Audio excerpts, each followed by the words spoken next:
Hello from Finland! Happy 1st of August. 1st of August na po ngayon. Say hi na. Say hi. Hi mga beshies! Lalayas na naman po kami. Hi, say hi. We're good? Are we good mga beshies? Come on. Good. Ayos ba tayo dyan mga beshies natin dyan? Ayos ba tayo dyan? Kami ay aalis na Lumi. And ito lagi ang aking ginagawa pag aalis kami ni Lumi. Every day. Galing po kami sa 3rd floor. Kasi nakatira po kami sa 3rd floor. And dahil hindi pa marunong maglakad ang Lumi, ganito po yung ginagawa ko. 10 months old na po siya. So mabigat po ang kanyang fuday. Mabigat po ang kanyang fuday.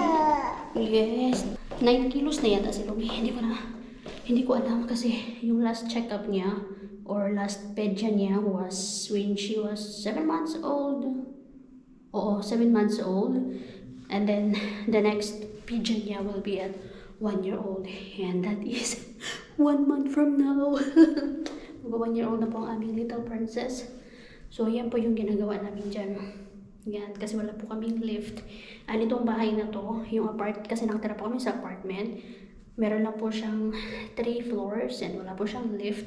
It's because kapag dito sa Finland, kapag yung bahay na tinitirahan mo ay hanggang 3rd floor lang o hanggang 3 floors lang, wala po siyang lift. But 4 floors and above, meron na po siyang lift. Kailangan na po siyang may hisi. Hisi is lift in or elevator in English. So, alis po kami ni Lumi dahil ngayon po ay pang 9 days na po namin na nakakulong sa loob ng bahay. It's because Lumi had her first fever po for 10 months. Ngayon lang siya nagka-fever and after fever, nagka-rashes po siya.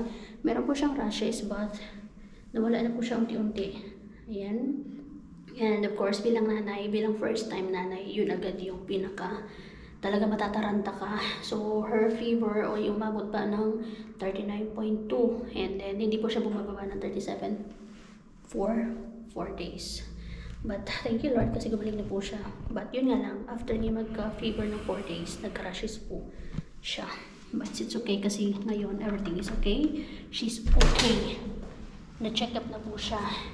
And everything is okay. And the weather here is gloomy weather. Kasi po, autumn is waving. Pero hindi pa po siya autumn. Kumbaga, yung autumn po dito will be end of August. And our neighbor is there. Yung caretaker namin. Anyway, punta tayo dito sa loob ng garage. Kasi mag-stroller kami. That's Lumi's 4 wheels. 4 wheels? Or 4 wheels? Tama, 4 wheels naman yan eh. So, ganito po yung ginagawa ko. Pag kababa, is ita-transfer ko siya dun sa kanyang 4 wheels. Yes, ganito po ka-struggle. Ang pagbaba, akyat, everyday sa bahay.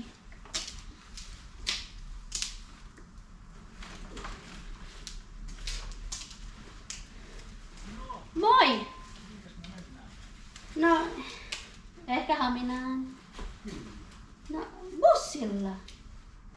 Milla pala Milli. Mitäs Lummi liutalle? No, ainakin parantu no. Hänellä oli 4 päivää korkeakoulu. Voi sentään. Minä sille eilen sanoin, että jos sä tarvit kyytiin, niin soita. Kiitos. Taita. Hän saa sitä. Hyvä. Joo, tämä maksaa 360. Autonpito on kallista. Niin, joo. Kallista se on linja-autokin pitää. Oma linja-auto. Joo. Äiti esittää nyt jotain sellaista. Nythän on hyvä ilma, ei ole ihan tukalla. Ei oo. Vai? Niin. Hyvä. No, mitä vaan ottaa raitista ilmaa. Niin. No niin. Okei, ollaan nätisti. Joo. Napasubo na naman tayo dun sa aming caretaker na Mabait yun, pero pag nakikita ka, dadaldalin ka talaga. So yun yung caretaker doon na sobrang bait, close namin. Dinaldal ang Lomi. Say hi, anak. Anak, say hi. Hi. Uy. Seryoso mo na akong gwapa nga dalaga. Ay. Ganda-gandahan niya. Ang ganda ng outfit mo ngayon na. Puro ka ribbon. Ribbon sa head. Then ribbon sa leggings niya. Medyo nakapang ano siya. Nakapang lamig kasi medyo malamig for her. Kasi nga po, pa-autumn na po talaga. Andito po sa Finland, meron po kami tinatawag na 4 seasons. So, tapos matatapos na yung summer. After summer, autumn. After autumn, winter. Yun po yung pinakamatagal. 4 months, 6 months. And then, spring, summer, autumn, winter. Yun po. Dito sa Finland. So, punta muna po kami ng bus stop. Punta po kami ng Hamina. And it takes 1 hour travel ng bus. Yes, magbabas po ulit kami. Hi, my love! Go po, Manoy! Hi, princess! Go po, Manoy! Uy, pretty mo na mama. Uy, ka-pretty mo. Pretty man ang langga. Uy, buutan man na, uy. Buutan man na siya, good. Na tayo ng bus stop. Hi na. Malab. Lumi. Hi. Sama lang tingin niya. Waiting for the bus. 1 minute na lang. Yan yung bus. Puno kaya to.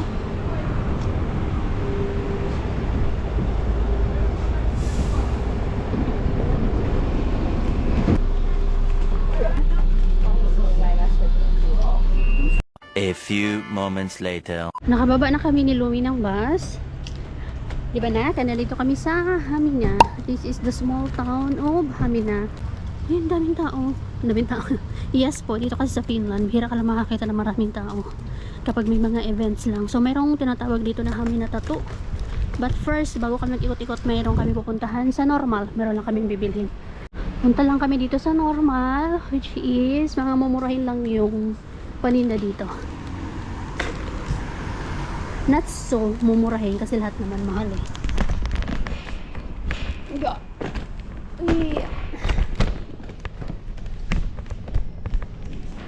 Meron lang kami bibilhin dito. Wet wipes for Lumi. Ayan kung anik-anik pa. So this is normal. Ayan.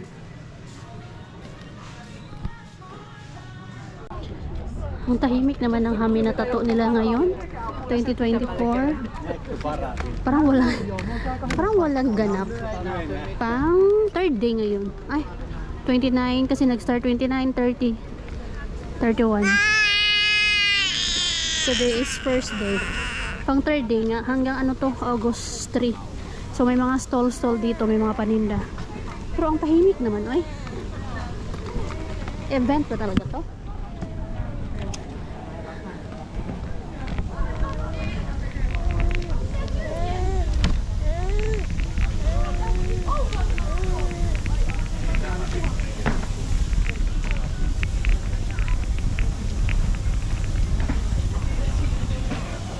Tahimik. May mga moiko ngayon. Moiko. Hi. Hindi ako Thai. Hindi ako Thai besh.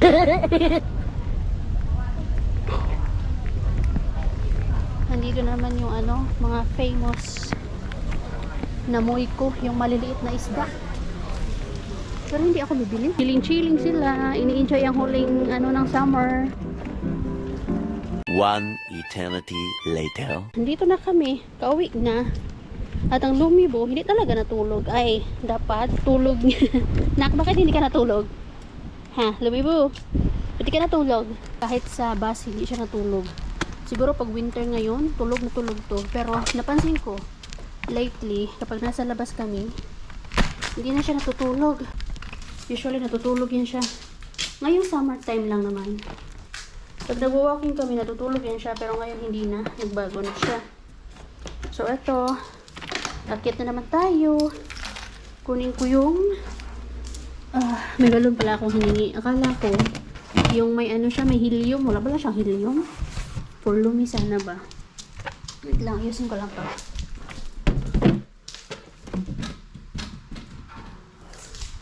Wala siyang helium. So dahil paakit na tayo, maglalagay na naman ako ng carrier. And then meron akong mga napamili dito. Kung paano tayo bumaba kanina, ganun na yung paakyat. Yes, ganito po kahirap ang pagiging ina ni Ruby dito sa Finland.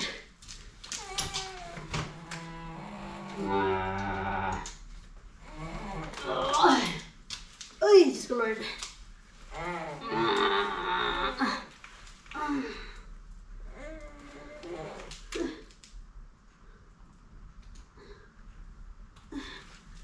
Tapos, may dala ako eh. Mabigat, so doble yung bigat natin ngayon. Hindi ko kasi pwedeng iwan dito kasi merong mga food ni Lumi. Ayoko naman na baka masira. Oh, ayan, akit na tayo. Doble ang bigat kasi merong fuday na mabigat. At merong grocery. Diba nak? Ganito lang buhay ni Ruby. Ganito. Masarap lang pakinggan ang salitang abroad. Nagpapakute. Ikaw, di ka natulog ha? Ba't di ka natulog? Papakute ka sa mga beshies natin, anak. Ay, masarap lang pakinggan yung salitang abroad. Pero kung totoo sa insim lang talaga yung buhay dito sa Pilipinas. Mas maganda pa nga sa Pilipinas kasi meron ka mga kamag-anak. Aalalay sa'yo. Tutulong. Pwede pag-iwanan ng bata. Di ba anak no? Dito kasi wala eh. Yes, so akyat naman tayo. Shhh! Gawin. Ay. Ayan. Kaya mo yan. Intay Ruby. Mga Bisaya tayo. Bisaya. Sino yung mga Bisaya o tayo dyan? Kaway. Mga isog. Pilipino tayo. Walang salita na give up. Pwedeng huminga? Ganito po. Nakakabago talaga.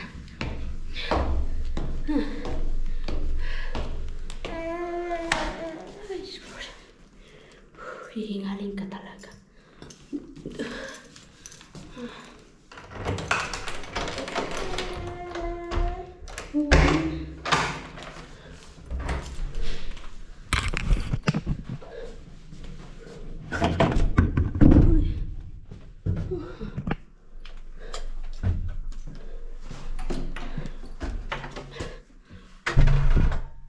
Sarap buhay, nak?